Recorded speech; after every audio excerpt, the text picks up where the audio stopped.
Thank you, and thank you for having me here. Yeah, my name is Cornelius, and I'm from Germany. And so it's 6 p.m. over here. I'm starting to get a bit tired.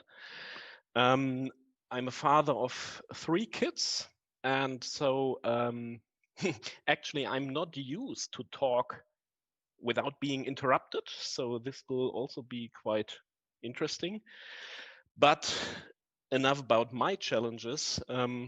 As I said, I would like to talk to you about organizational challenges of multi-factor authentication and how to solve these.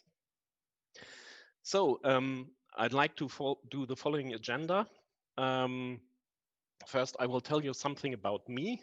I will only shortly talk about two-factor authentication because I assume you roughly all know what this is. And disclaimer, I also talked about it last year at the Ohio Linux Fest.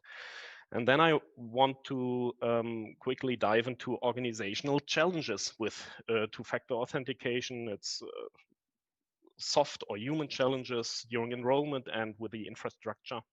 And unfortunately, I did not update the slides, and I will try to then give you unspeakable solutions for this. Okay, some words about me. I started with Linux in '94, and in 2005, I started to work professionally in two-factor authentication. I worked with a reseller. We did smart cards, public key infrastructures. And in 2006, I was already involved in a first Linux-based one-time password solution, which was actually simply a plugin for the free radius server, but it added two-factor authentication to the free radius server. And in 2014, I started the Privacy Idea project. And I also started a company to help with the Privacy Idea project. And now I want to share my experiences and impressions from this work. And I think since 2017, I realized that, yeah, you can talk a lot about what actually is good two-factor authentication and what is not and so on. But I think successful two-factor authentication actually is a matter of smooth workflows. So there's much more to it. So some short words about two-factor authentication. You might realize there's two-factor authentication and there's two-way authentication. And I think Google roughly brought up the term two-way authentication. And the important part, I think, here to differentiate is that 2 ways actually mean that you usually get a password like via an SMS or an email on a second way. So first way, you are sitting in front of, for example, web browser and then get a second component. While two-factor authentication, as we all know, is something that combines from something you know, something you have, and actually something you are, so some biometrical aspects.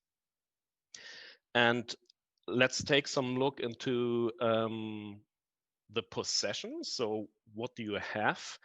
The important part for a second factor and possession, of course, is that it cannot be copied or it cannot be stolen, or at least if it is stolen, you realize that it is stolen. And if you get it back, you know that there wasn't a copy made. And it shouldn't be possible to brute force.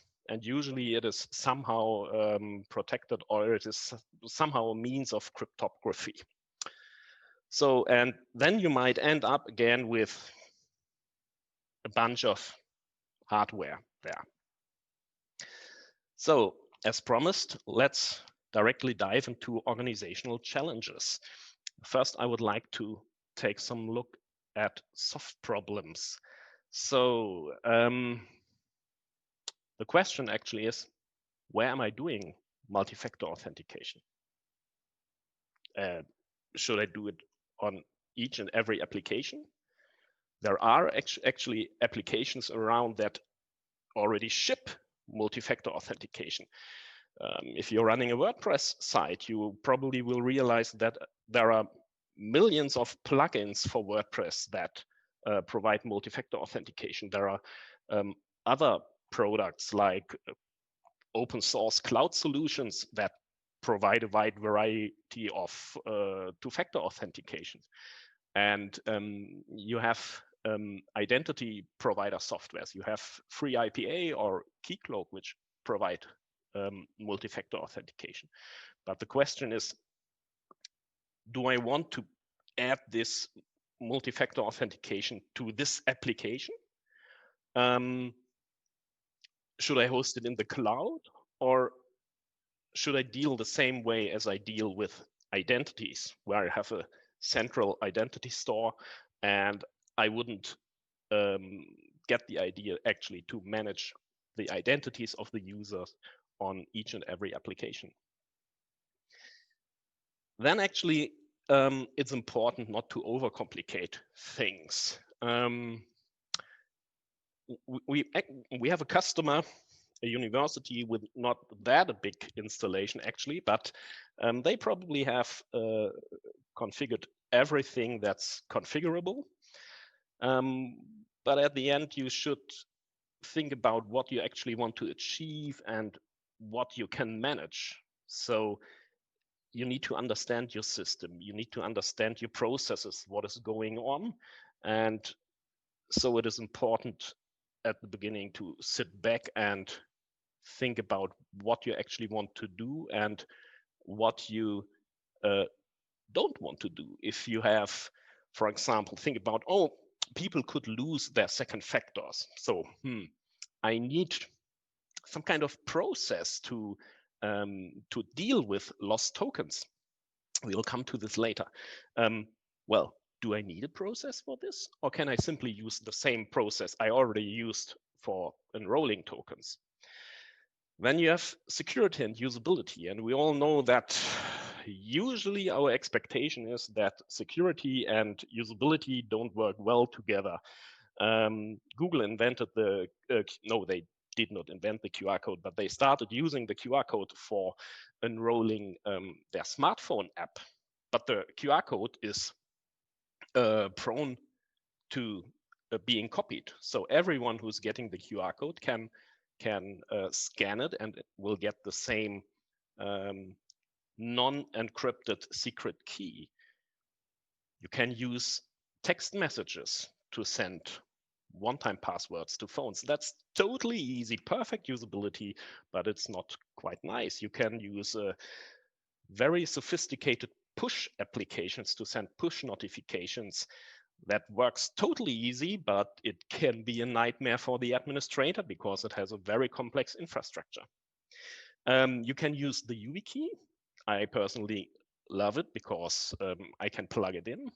But if you're a smartphone user, you might have problems using the YubiKey on your smartphone or your tablet. Well, after all, you have to think about your use cases. And of course, keeping things simple will greatly increase security because it avoids mistakes. And so it's also important to think about your users, what they are willing to do. You shouldn't change too much. You should make it easy for the users, and you should provide fallbacks. Yeah. And then the question is, what are users actually willing to do? We have projects with teachers in a federal state here in Germany. So, and teachers are very special people. You know, this is my private phone number. I don't want to give you my private phone number because who knows, all the students will call me or it might get leaked. This is my private smartphone. If you want to enroll two-factor authentication and plan to, that's easy. We can use a Google Authenticator or whatever app we like. No, you cannot, because users will not accept enrolling their employer's app on their smartphone. So this, in fact, if you have large user base, you will run into this problem with, I don't know, 5, 10, 15% of the users, and you have to think about alternatives for those. Then when we stop looking at the users and look at the administrators or service desk users, two-factor authentication. There's something in addition we need to manage now. This is not nice. So the service desk has to deal with new web UIs, with new admin interfaces. New processes have to be integrated into their daily work, and yeah. So, and then the question is, how do you add these processes? Are these manual tasks, or can you automate things? For example, take onboarding and offboarding of a user. You could have a manual checklist, and one point on this manual checklist would be, well, in this additional system there, please enroll a second factor for the user. Or you could just do it automated if, as in one scenario, we did in one scenario where a university ships a second factor to every student who is starting at the university, which is triggered from, hey, the student enters the system of the university, and automatically a welcome letter with a registration code to be able to enroll a second factor is added to the postal welcome package for the student.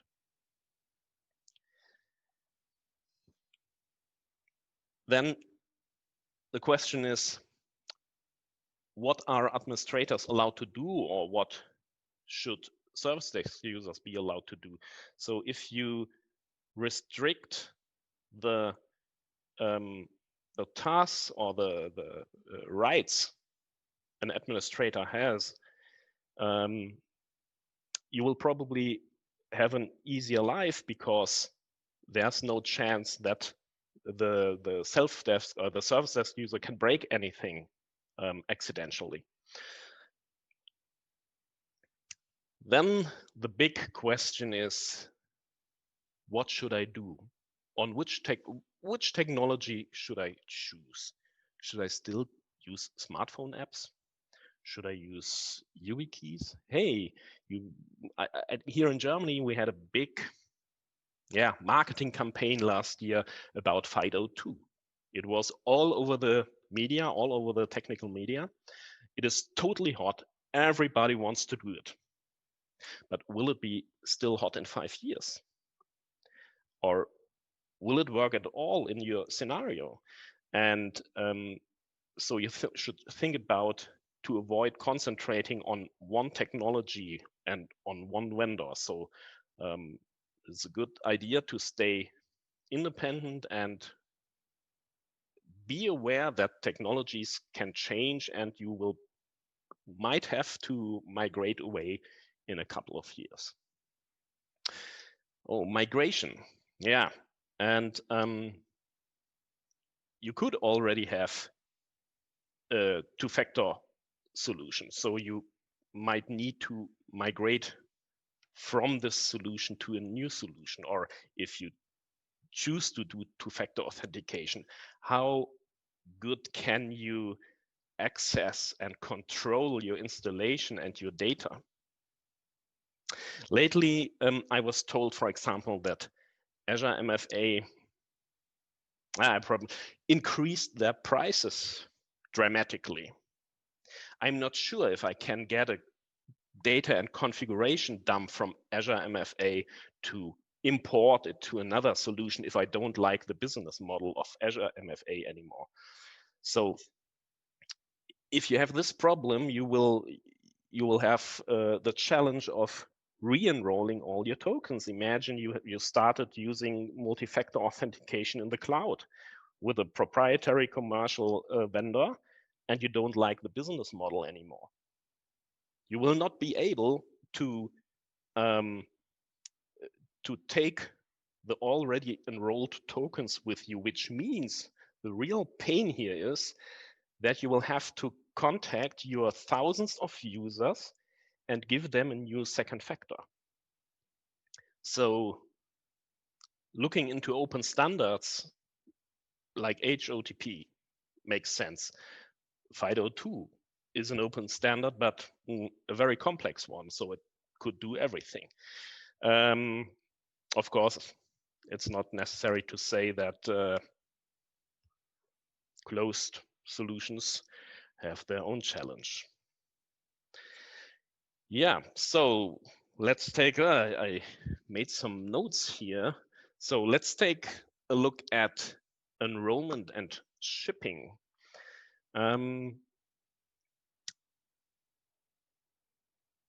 Two-factor authentication actually is old. It started with hardware, and RSA, Secure ID, or RSA started doing this in 1986.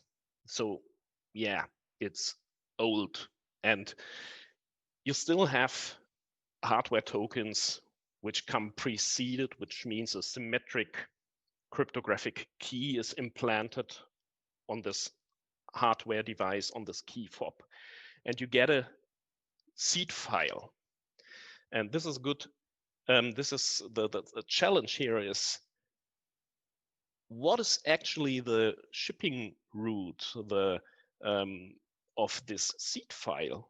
Who's the reseller who's giving me the seed file? So it might also be interesting to take a look at hardware that is not preceded. Actually, there is hardware that can be seeded, which means you can implant your own symmetric, your own cryptographic key on the hardware. Even the, at least here, most popular Fatian C200 token, which is a very common time-based OTP token, actually can be seeded with a programming device. A YubiKey can be seeded at your USB port. And if you cannot do this and you assume that this initial seed file was lost, maybe you remember several years ago, RSA had a breach on their server side. And actually they re-enrolled a lot of hardware tokens to their customers. Maybe seeds haven't been lost, but you will have to regain, or as a vendor, you will have to regain the trust of the user. So the question is, who do you trust, or who can you afford to trust? Yeah, and so if you for any reason decided to use hardware second factors, you will have to ship the hardware to the users. Okay, there is this classical scenario where a hospital has a NetScaler or whatever VPN solution, and for the doctors to log in remotely from home. And then, of course, what I experienced, the IT department takes pleasure in enrolling hardware tokens to the doctors by asking the doctor to stop by at the IT office. So this is a totally legitimate way to enroll hardware tokens, because you can look the user in the eye and say, this is your new hardware token, take care of it. This works with 100 doctors, but this does not work with 10,000 teachers. So you have to think about, okay, you put the hardware token into a letter, into the post, and then it is in a state that you cannot control. It is somewhere. Maybe you have to deactivate it, and someday it will arrive at the user, and then the user can start using it. And in the meantime, you want to avoid an attacker that maybe grabbed the letter to misuse this token. Okay, you see, hardware tokens are really difficult. Okay, you don't want to use hardware tokens, fine. Use software tokens on your smartphone. Maybe you also saw this QR code here. Not this very same QR code, but something like this. The problem is this QR code is meant for a TOTP token, a time-based token, and this QR code basically contains the symmetric key. And everyone who's scanning this QR code now will get the very same copy of the second factor. So this is a challenge to think about, okay, if I really want to use software tokens on smartphones, how can I avoid that either attackers or lazy users copy the token or share the tokens with their co-workers? So FIDO2 seems a great solution to cope with all this, because FIDO2 allows you to use USB hardware devices as second factor. It allows you to use your TPM chip on your laptop or on your smartphone or wherever as a second factor, and you can protect it with a fingerprint. Great. And it is also said, hey, you can go passwordless as far as services are concerned. It is decentralized. FIDO2 is based on a decentralized concept, which means it is made for end users. It is not made for organizations. You still have the challenge that if you, as an end user, use a FIDO2 device and you wonder, what should I do? The solution by the FIDO Alliance? Oh, you should have got 2 FIDO2 tokens in the first place. Then you do not know where you actually have registered your FIDO2 device. So you have to manually keep track where you have to remove the file, from which services you have to remove this FIDO2 device. The FIDO organization has 42 board members, among them Amazon, Google, MasterCard, Microsoft, PayPal, and all of them are players with a huge end user base. And unfortunately, most of the players do not support FIDO2 themselves. I tried, I cannot protect my Amazon account with my FIDO2 token. This is annoying, this is strange. It makes us wonder. Then there are still smart cards around. Smart cards are still good because you can do data encryption with it. You cannot do data encryption with a one-time password token. The problem with smart cards is they contain an X509 certificate, and the certificate has an expiration date. So it is imminent that you need to re-enroll a smart card after a certain amount of time. You have limitations of the key length. We have a customer, they have enrolled, I don't know, some thousand smart cards. And the problem is their old smart cards are actually now that old that they only support 2048-bit RSA key length. So if you want to re-enroll them and think about, should I add a certificate on the card that is 4 years, that has a validity period of 4 years? Do I want to use 2048-bit in 4 years? I don't think so. Then you have PIF smart cards, and what I learned a while ago, I'm not sure, I would have, sorry, I didn't check it if it's still valid, but PIF has the limitation in the definition. So in the specification, 4096-bit are not mentioned. So if you want to have a PIF compatible smart cards, you have to do 2048-bit. Finally, users lose their keys, they lose tokens. And you have to allow users temporary access to the system till they either find the token or till you re-enroll the token to the user. But the problem is, if the user has lost his token, how should the user authenticate to the system? So he probably will call the help desk. And how do you identify the user when he calls the help desk? So how you have to define processes that works for your scenario to allow the user's access again, to re-enroll a second factor for the user. And well, my smartphone is great.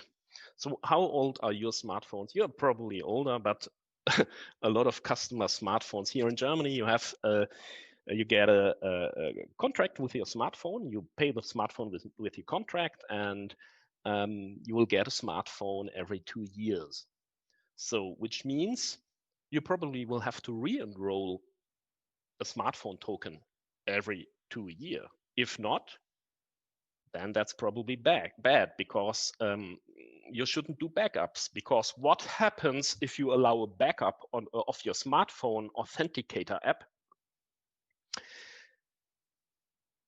The user will get his new phone, will install the backup from his old phone. Hey, my smartphone authenticator app works again. Oh, my old phone. Okay, I can give this to my grandson or to my nephew. And guess how many users actually will reset their smartphone and delete the still working authenticator app on this given away smartphone? Bad idea. Yeah, and finally, some people don't have a smartphone, but some kind of feature phone, and this might not be supported. And this, in fact, happens in one project with a university. We had actually a the challenge that the students would enroll smartphone apps, but students that do not have a smartphone or don't want to use a smartphone actually sit tight will get a list of transaction numbers. So a printed sheet of paper with one-time passwords on it. Yeah, you have to do compromise. Okay, I think I have to speed up a bit. Finally, we have organizational challenges in regards to the infrastructure. Okay, we have to take a look what authentication protocols are actually supported. Then we have to take a look, okay, where are actually my users located? As I said, you don't want to have a lot of different, or on each application, your own user store. You will probably have a central user store, and your two-factor authentication also has to play nice with this user store. Then we have some other technical issues, quite practical issues. If you decide to use smart cards, or if you decide to use YubiKey or whatever, you might run into problems if you try to plug it into your smartphone or into your tablet. And what I actually really experienced was in a project with a cloud service for doctors in a federal state here, where they actually would upload their bills. And it was a few years ago with a proprietary solution they used, and they actually said, oh, bummer, we have a couple of blind doctors here, and they were using one-time password tokens, and they have a small LCD display with a number on it, and that's difficult to handle for blind users. So this is also sometimes challenging you have to deal with. And back then, I think it was roughly 10 years ago, luckily we were able to enroll some brand new YubiKeys and somehow put them into the proprietary system, what wasn't meant to be done, but all components use the HOTP algorithm, so it was possible. Finally, I would like to tell you something about how we solve such challenges with Privacy ID. Privacy ID is a central multi-factor authentication system. Of course, it is open source, and we luckily run on premises. So everyone has his own Privacy ID instance under his own control. And it's highly configurable. This is a basic schema. So Privacy ID is a dedicated system, a dedicated server that connects to other components like your user store, which can be LDAP or SQL database, and which actually only provides a REST API, and we provide authentication protocols, or we manage authentication protocols by adding plugins to other components. For example, if you want to do the authentication protocol XAML2, you can use a plugin for a simple XAML PHP, for Keycloak, or for a solution by a proprietary software vendor from Redmond. Okay, yeah. Why do you want to do it centrally? Of course you want to do it centrally because you want to enroll one token to a user, and the user then can use this one token at every connected application. So you could also today enroll a token to a user so that he is able to log into VPN.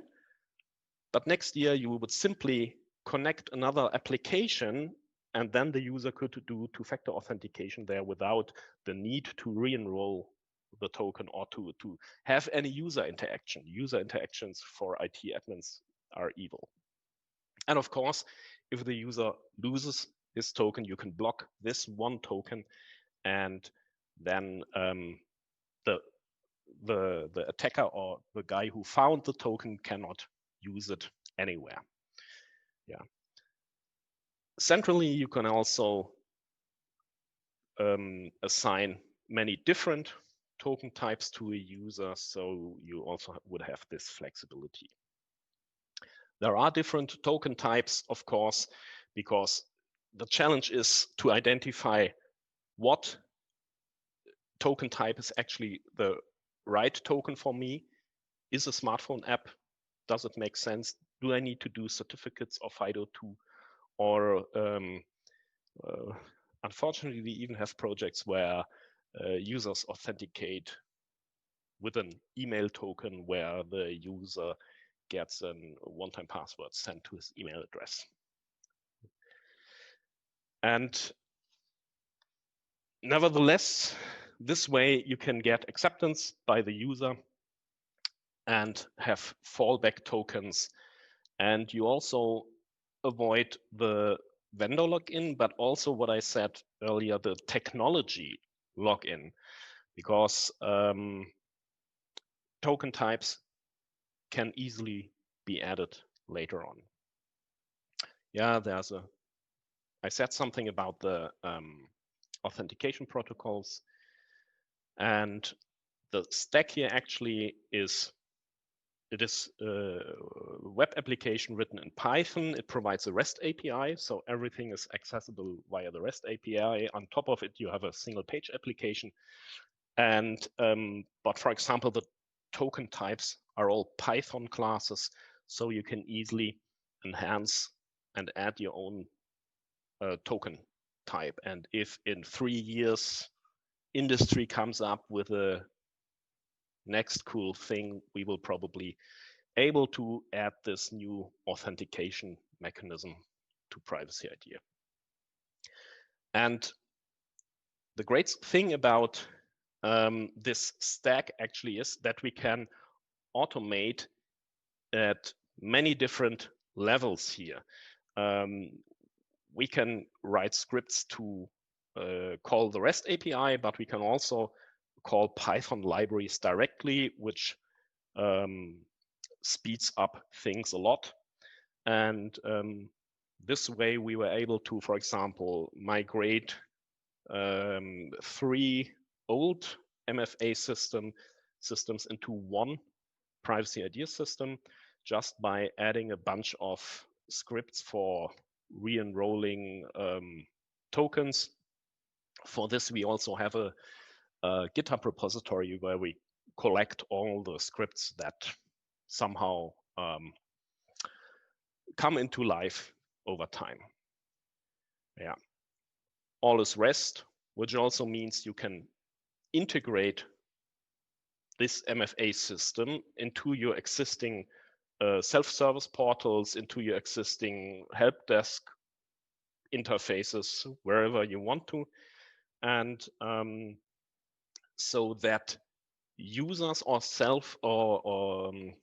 service desk users don't necessarily have to learn a new interface, because maybe they have their existing user profile portal, and you would simply add an additional button for revoke my lost token without the need to go and log in into another management system. Yeah, policies allow to define specific rights to users and administrators.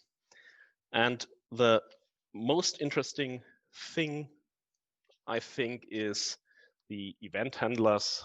This is the last great thing I'd like to talk about to you. Because the interesting thing is, at each REST request that hits the system for us is an event. And with these event handlers, we can trigger new arbitrary actions.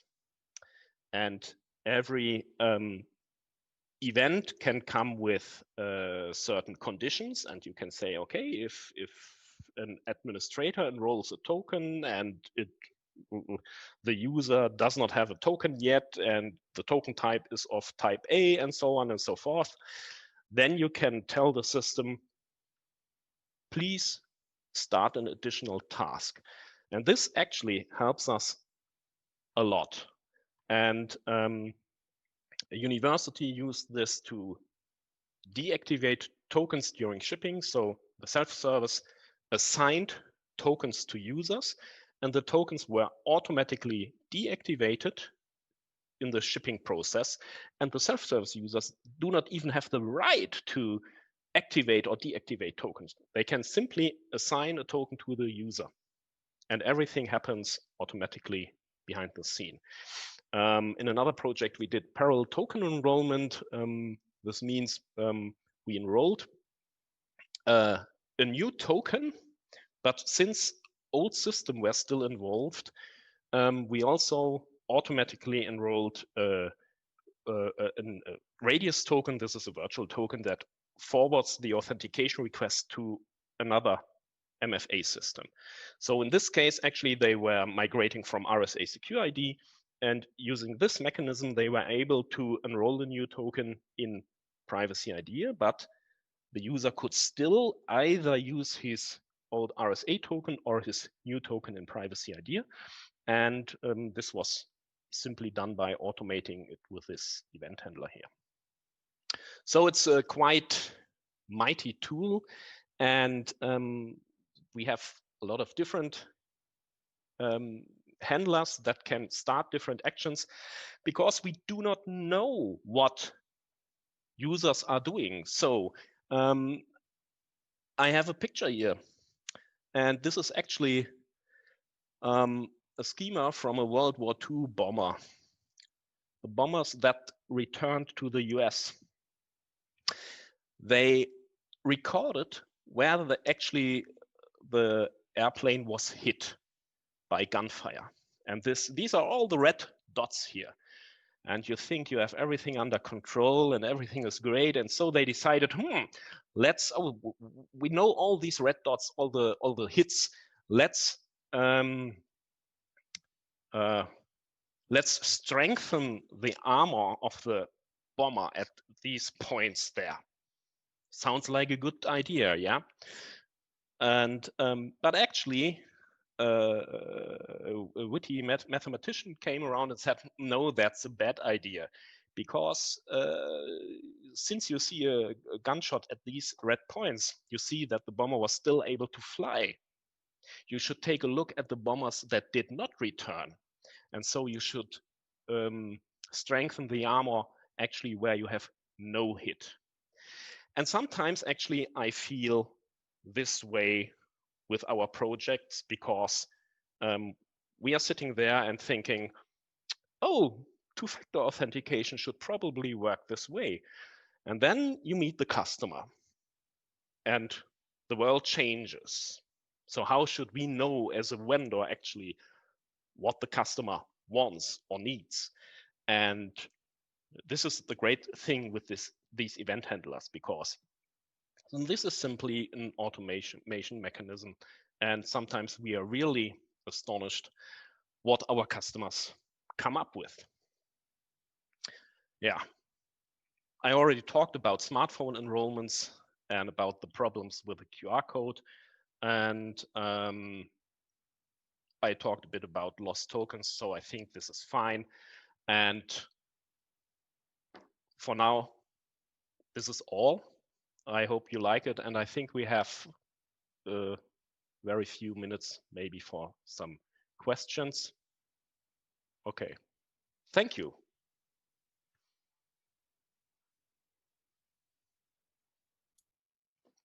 Any questions? How does this work? Great job, Cornelius. Thanks so much for presenting with us again today. I'm not seeing any questions in the Q&A. Give it just a minute. Maybe one will pop in. While we're waiting for that, do you have any closing thoughts for us, Cornelius? I love your painting. I think that's a painting. By the way, that's awesome. No, actually, this is a photo from Norway. I also have other great photos from Norway. Oh, it's beautiful. It's a great country to go. There are not many people, so it's. Yeah, I've still not been to Norway. I'd love to visit. It seems to be one of the more picturesque countries in the world. Yeah. Well, last thought. I don't know. So the question is being practical, I think, because you can try to do very good security, very tight security, and one day you will not like it anymore. If you add too many locks to the front door of your house, you probably will not leave anymore. So it still has to be usable, and you need to be open that some decisions you make today might change in a few years, and so you need to be ready to be able to adapt.